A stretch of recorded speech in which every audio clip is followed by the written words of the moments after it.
चलिए ध्यान दीजिए, जो आपके पहले अध्याय का नाम है वह आपके पहले अध्याय का नाम है वास्तविक संख्या।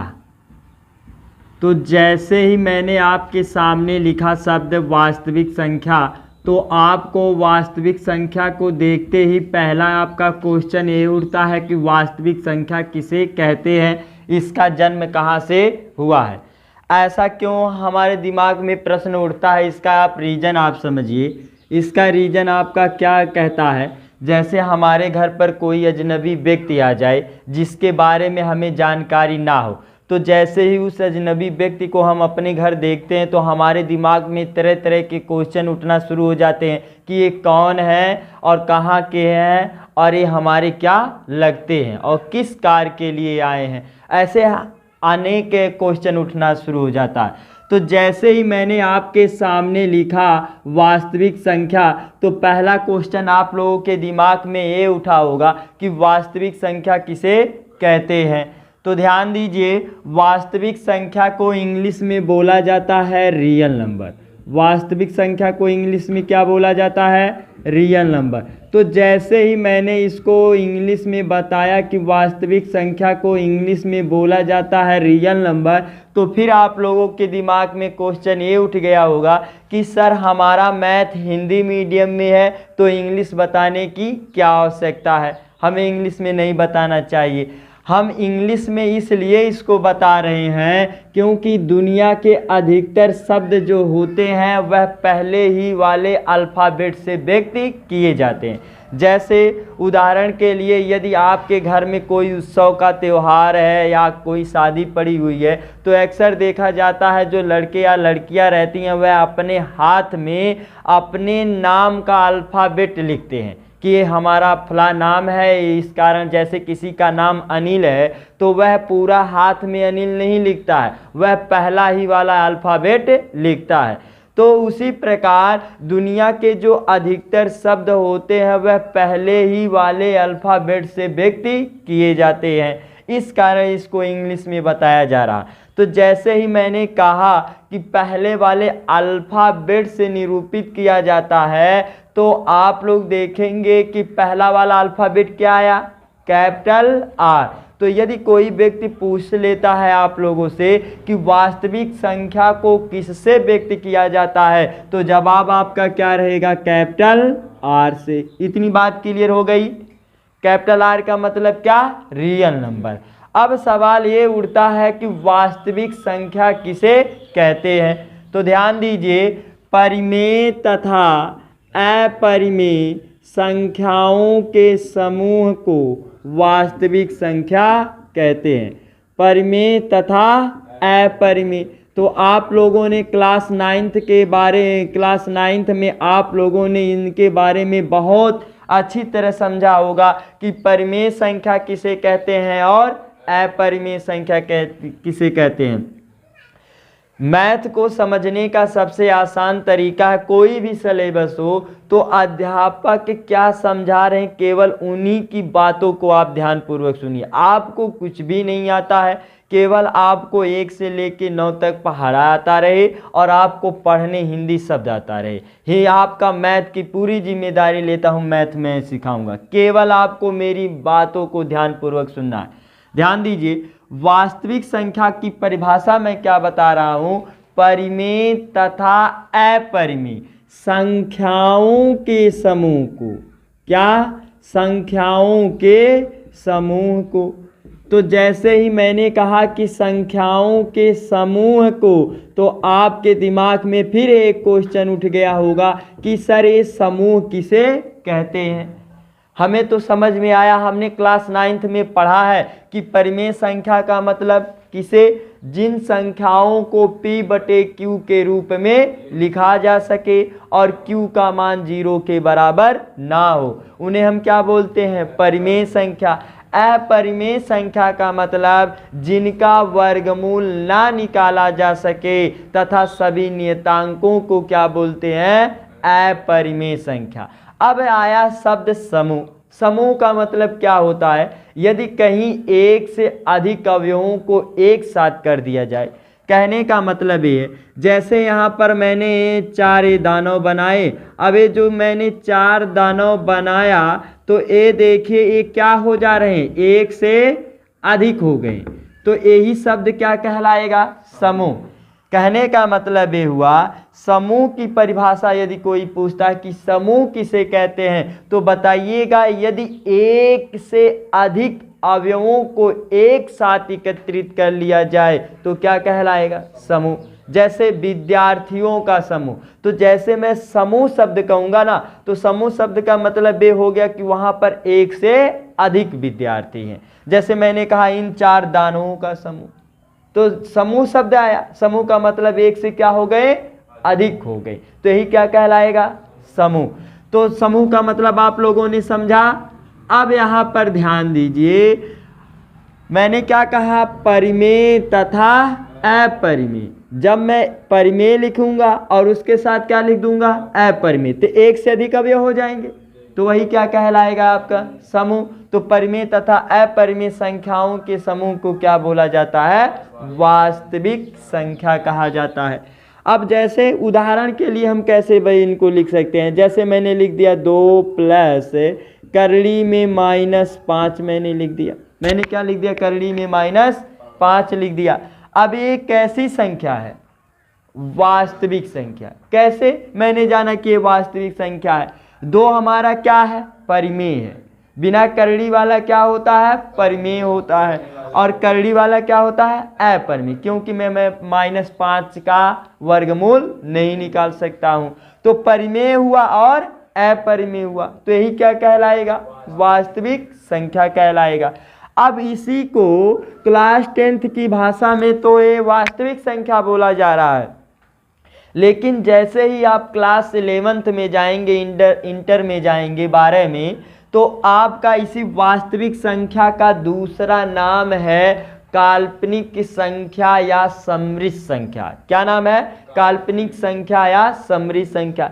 जिस प्रकार हमारा एक व्यक्ति का नाम 2 होता है, जैसे विद्यालय का नाम कुछ और होता है, घर पे बुलाने का नाम कुछ और होता है। जैसे आपका कह लीजिए चिंटू नाम है या पिंटू नाम है, तो चिंटू पिंटू नाम में जो होता है क्या होता है, बुलाने का नाम होता है, लेकिन विद्यालय का नाम कुछ और होता है। उसी प्रकार इसका भी दूसरा नाम है। तो यदि कोई व्यक्ति पूछता है कि वास्तविक संख्या का दूसरा नाम क्या है, तो बताइएगा समृद्ध संख्या या काल्पनिक संख्या।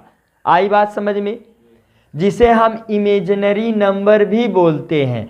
अब यदि इसी को ऐसे भी लिखा जा सकता है 2 + 5i, क्या लिखा जा सकता है, 2 प्लस, तो ए आपको आई का मतलब आपको 11th में बताया जाएगा। आई का मतलब इमेजिनरी नंबर, और इमेजिनरी नंबर का मतलब समृद्ध संख्या, और जो आई का मान होता है वह आपका होता है करड़ी में -1 होता है। आई का मान कोई पूछेगा तो ये आई का मान क्या होता है, करड़ी में -1। ये चीज़ आपको कहाँ बताई जाएगी, क्लास 11th में बताई जाएगी। तो आप लोगों ने समझा अध्याय के बारे में।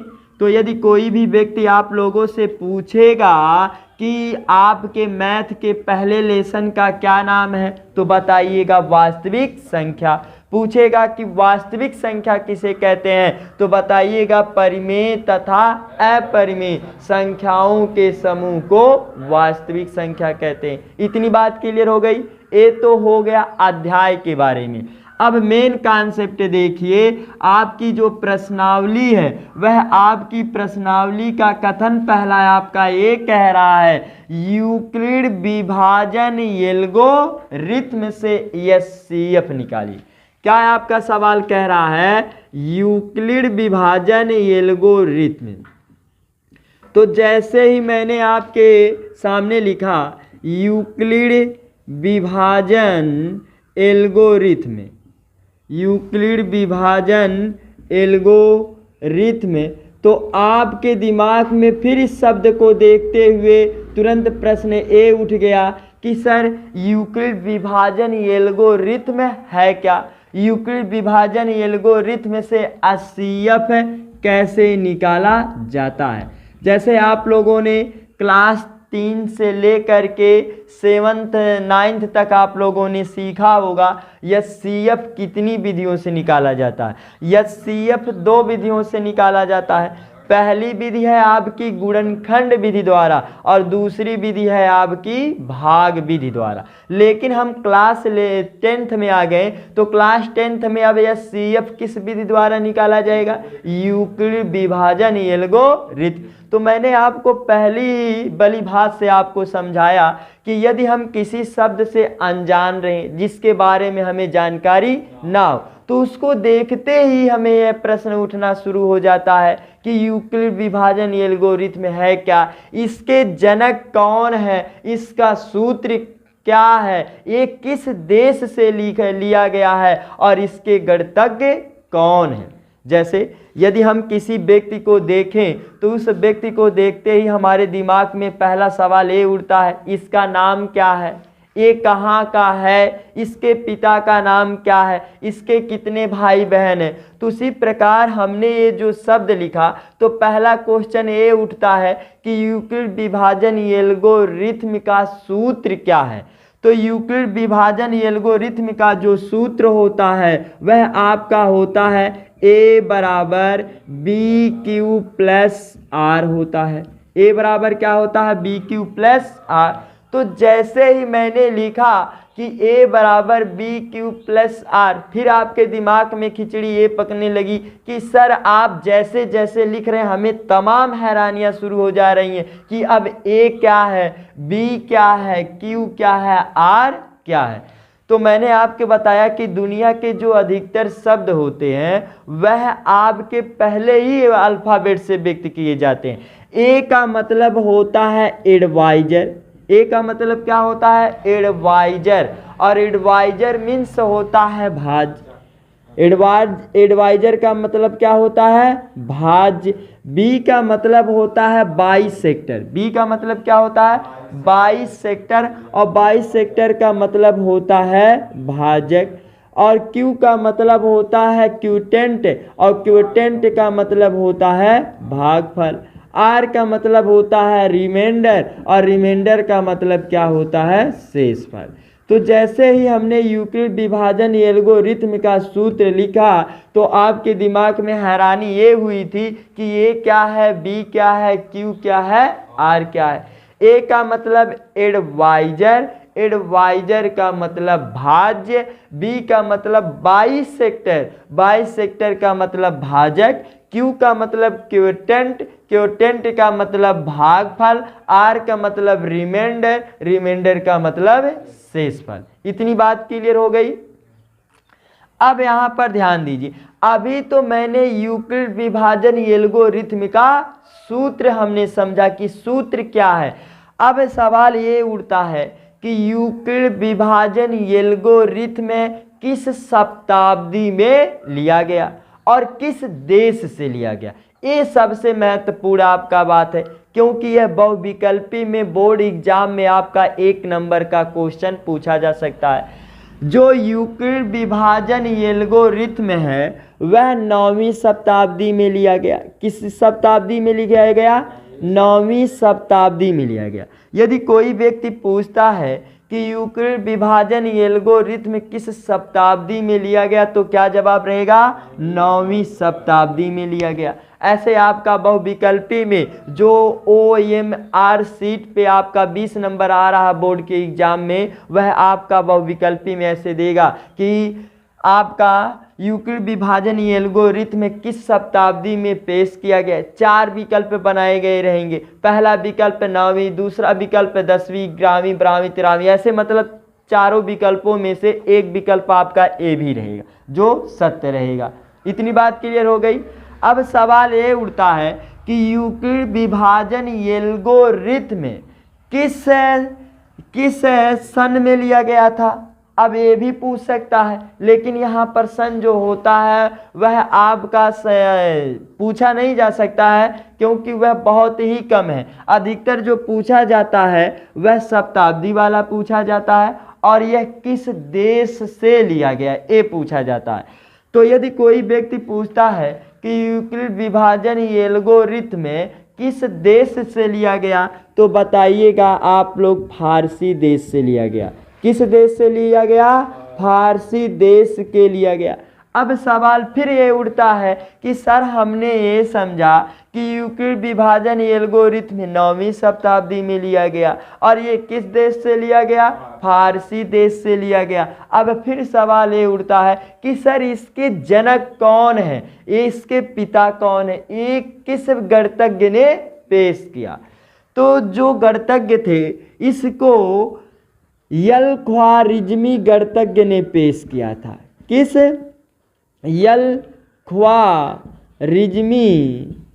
अल-ख्वारिज़मी गणितज्ञ ने पेश किया था। तो यहाँ पर आप लोग ध्यान दीजिए, तो आपका सबसे महत्वपूर्ण जो जनक है वह पूछ सकता है कि यूक्लिड विभाजन एल्गोरिथम के जनक कौन है, या पिता कौन है, या जन्मदाता कौन है? तीनों का मतलब एक ही होता है। तो कौन है? अल-ख्वारिज़मी है। तो जैसे ही मैंने लिखा अल-ख्वारिज़मी तो आपके दिमाग में फिर ये हैरानी होगा कि सर ये जो गणितज्ञ हैं क्या इनका इतना ही नाम है कि और नाम है?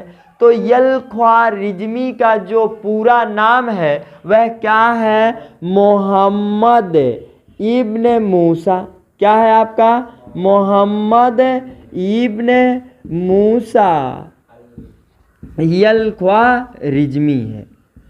तो यदि कोई भी व्यक्ति आप लोगों से पूछता है कि अल-ख्वारिज़मी का पूरा नाम क्या है, तो क्या आप लोग बताइएगा? मोहम्मद इब्न मूसा अल-ख्वारिज़मी। इतनी बात क्लियर हो गई। ये एकदम बेसिक से आपका शुरू किया गया है कि मतलब यदि आपसे कोई भी व्यक्ति चाहे जितनी प्रकार का आपका बेसिक कॉन्सेप्ट चेक करना चाहे तो आप बहुत आसानी से बता देंगे।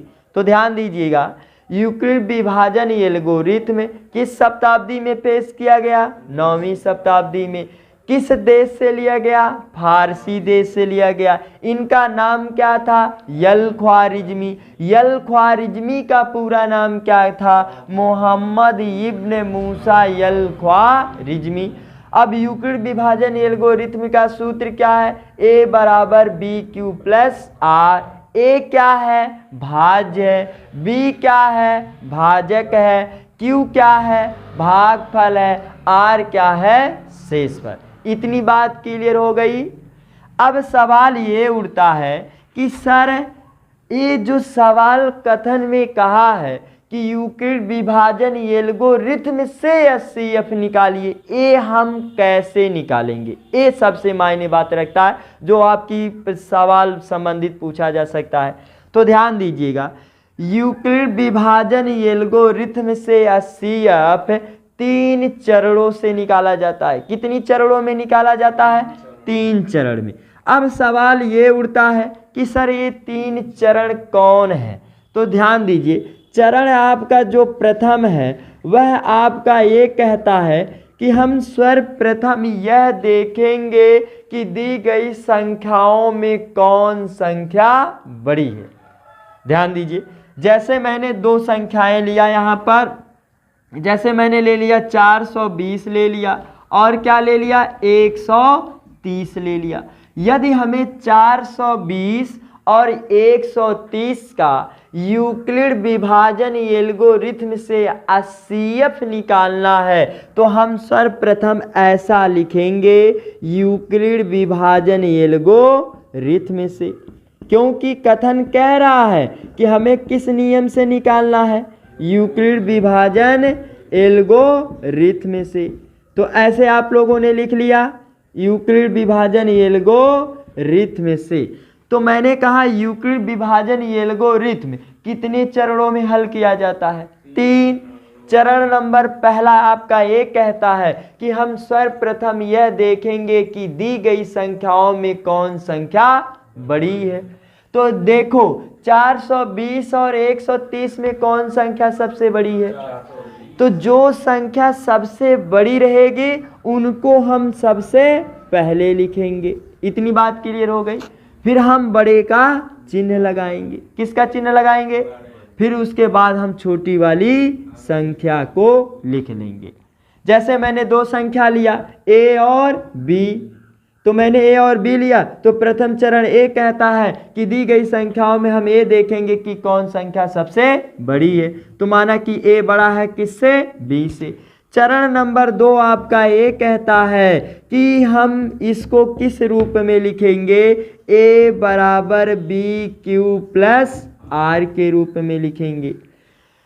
अब सवाल ये उठता है कि सर किसी दी गई संख्याओं को हम कैसे a बराबर b क्यू प्लस r के रूप में लिखेंगे? यदि किसी भी संख्या को a बराबर b क्यू प्लस r के रूप में लिखना हो तो सबसे छोटी संख्या से हम बड़ी संख्या में क्या करेंगे? भाग देंगे। यदि किसी संख्या को a बराबर b क्यू प्लस r के रूप में लिखना हो तो छोटी वाली संख्या से बड़ी संख्या में भाग देते हैं। तो दी गई संख्याओं में छोटी संख्या कौन है? तो मैं 130 से भाग किस में दूंगा? 420 में भाग दूंगा। इतनी बात क्लियर हो गई। अब ध्यान दीजिए, हम लोगों को जब LKG UKG में हमने LKG से लेकर के 9 तक पढ़ा तो हम लोगों को 1 से लेकर के 20 तक, मतलब 1 से लेकर 20 तक पहाड़ा सिखाया गया। लेकिन क्या हमें 130 का पहाड़ा याद करने के लिए कहा गया? नहीं कहा गया। अब सवाल ये उठता है कि सर जी हमें 130 का पहाड़ा याद नहीं है और हमें भाग देना है, तो ऐसा कोई तरीका बताइए कि हम बहुत आसानी से इसका पहाड़ा पढ़ ले 130 का। तो ध्यान दीजिएगा, मैं केवल एक ही अंक में गुणा करके ये पता लगा सकता हूं कि भाग कितनी बार जाएगी, मात्र एक अंक में। अब सवाल ये उठता है कि सर जी वह कौन सा अंक होगा? जो शुरू संख्या का अंक होगा उसी में केवल आप गुणा करिएगा। इस संख्या का शुरू का अंक क्या है? 1। अब 1 का पहाड़ा याद है कि नहीं? अब मैं पहाड़ा पढ़ सकता हूं कि नहीं? तो देखो अब इसको मिलाओ। 1 का पहाड़ा हम कितनी बार पढ़े कि 4 आ जाए? तो 1 चौके, तो 4 बार हम ले जाएंगे तो 4 मिलेगा। लेकिन जब मैं 4 का गुणा 3 में भी करूंगा तो कुछ कैरी देगा कि नहीं? तो कैरी देगा, तो 4 से क्या हो जाएगा? अधिक। और जबकि भाग का नियम ये कहता है या तो उसके बराबर हो जाए या उससे कम हो जाए, लेकिन उससे अधिक ना हो। तो 4 बार में क्या हो जाएगा? अधिक हो जाएगा। तो भाग का नियम कहता है अधिक ना हो, तो 4 बार में अधिक हो जा रहा है, तो कितनी बार ले जाते हैं?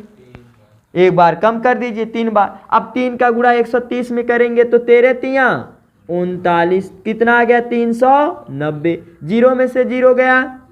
अब देखो 2 में से 9 जाएगा नहीं, तो कैरी देगा, तो 12 में से 9 गया 3, और ये वैल्यू क्या हो गई? कर गई। इतनी बात क्लियर हो गई।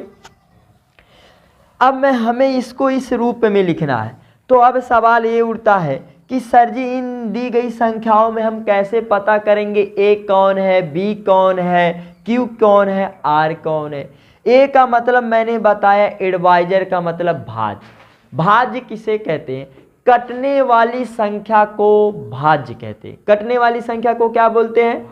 कौन संख्या कट रही है? 420। 420 को ही तो काटा जा रहा है। तो a क्या हो गया आपका? 420 हो गया आपका।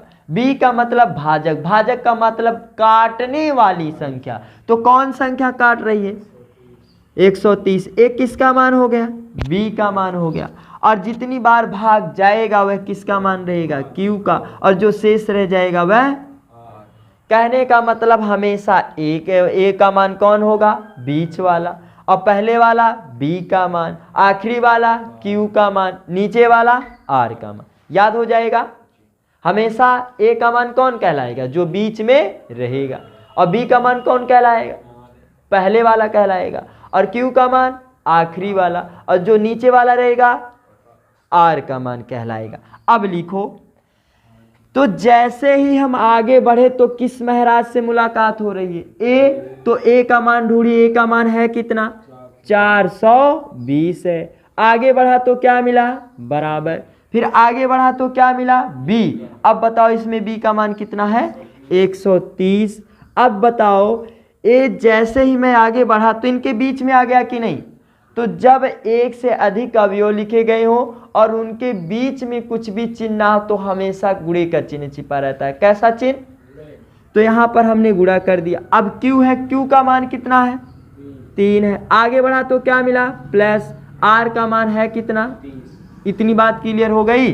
अब तीसरा चरण ये कहता है कि मैं यह प्रक्रिया तब तक दोहराता रहूंगा जब तक आर का मान 0 ना प्राप्त हो जाए। मतलब यही कि प्रक्रिया बार बार हम दोहराते रहेंगे और तब तक दोहराते रहेंगे जब तक आर का मान क्या ना प्राप्त हो जाए? 0। इतना कॉन्सेप्ट क्लियर हुआ? क्या आर का मान 0 प्राप्त हुआ? नहीं हुआ।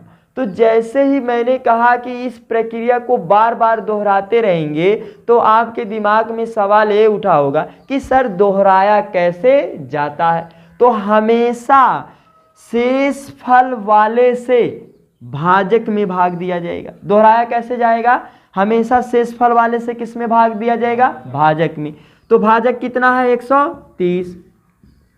क्या हमें 30 का पहाड़ा याद है? नहीं, लेकिन मैंने कहा कि केवल एक अंक में मैं गुणा करके पता कर सकता हूं कि भाग कितनी बार जाएगी। अब देखो 3 है। अब 3 का पहाड़ा इतनी बार पढ़ो कि 13 से अधिक ना हो। तो 3 चौक 12, तो इसका मतलब 4 बार ले गए तो 12 जा रहा। एक बार और ले जाओ, 3 पाँचे, तो यदि मैं 5 बार ले जाऊं तो अधिक हो जाएगा कि नहीं? तो भाग का नियम कहता है अधिक ना हो, तो 4 बार ले जाएंगे। तो देखो केवल एक अंक में गुणा करके पता कर सकते हैं कि नहीं? क्या पहाड़ा हमें याद करने की आवश्यकता है? नहीं, वही हमारा 1 से लेकर 9 तक ही काम आएगा। तो गुणा करो, 4 का गुणा 0 में करोगे 0, 4 का गुणा 3 में करोगे 4 तियां 12। अब घटा लो, 0, 3 में से 2 गया 1, ये वैल्यू क्या हो गई? अब इसमें बताओ ए का मान कौन होगा? मैंने कहा जो हमेशा बीच वाली वैल्यू होती है किसका मान रहता है? ए का मान। तो ए की वैल्यू कितनी हो गई? 130। बी की वैल्यू कितनी हो गई? 30। क्यू की वैल्यू कितनी हो गई? 4। शेषफल की वैल्यू कितनी हो गई? 10। इतनी बात क्लियर हो गई। क्या आर का मान 0 प्राप्त हुआ? फिर आप यह प्रक्रिया दोहराई। दोहराया कैसे जाता है? शेषफल वाले से भाजक में। भाजक है कितना? 30। अब फिर 1 का पहाड़ा पढ़ो, हमें 10 का नहीं पढ़ना, केवल 1 अंक का पढ़ना। 1 तिहाई आ गया कि नहीं? तो 3 बार जाएगा। 3 का गुणा 10 में करेंगे कितना आ गया? तो देखो आर का मान कितना मिल गया। तो जब आर का मान 0 प्राप्त हो जाएगा वह प्रक्रिया वहीं पर क्या हो जाएगी? समाप्त हो जाएगी। इस बार बताओ ए का मान कितना है? 30 है। और बी का मान कितना है? और क्यू का मान, आर का मान। अब ऐसे आपने कर लिया। अब आप लोग ध्यान दीजिए, तो जैसे ही मैंने भाग दिया तो आप लोगों को बड़ा हैरानी होगा कि मास्टरवा भाग देना केवल सिखा रहा है, ये बता ही नहीं रहा है कि यह सीएफ है क्या। सीएफ का मतलब होता है highest common factor. Highest common factor का मतलब होता है महत्तम समापवर्तक। हमें वह बड़ी से बड़ी संख्या निकालना है या कहीं अधिकतम शब्द आ जाए तब हम सीएफ निकालेंगे। तो जो आखिरी वाला भाजक होगा वही उस संख्या का क्या कहलाएगा? अभिष्ट सीएफ कहलाएगा। तो आखिरी वाला भाजक कौन है? 10। तो इसका सीएफ कितना होगा आपका? 10 होगा। इतनी बात क्लियर हो गई। तो इसी प्रकार हम दी गई संख्याओं का या सीएफ यूक्लिड विभाजन एल्गोरिथम से निकालेंगे।